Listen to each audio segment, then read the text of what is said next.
الحمدللہ رب العالمین والصلاة والسلام علی رسولہ الانبیاء والمرسلین والحمدللہ رب العالمین۔ آقا مدنی تاجدار محمد مصطفیٰ احمد مجتبیٰ صلی اللہ علیہ وسلم نے فرمایا کہ دو چیزیں انسان کو تلاش کرتی پھرتی ہیں، انسان انہیں تلاش کرے یا نہ کرے لیکن وہ انسان تک پہنچ کر کے رہتی ہے۔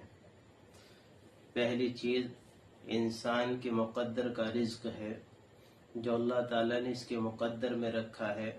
اللہ تعالیٰ نے جو اس کے مقدر میں کھانا پینا مال دولت جو اللہ نے اس کے مقدر میں رکھی ہے، اس تک ضرور پہنچ کر کے رہے گی۔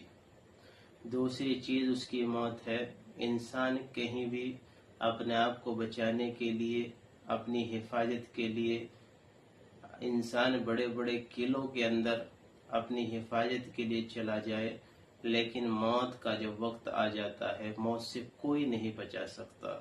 یہ دونوں چیزیں ایسی چیز ہیں جو اللہ کی طرف سے طے شدہ ہیں۔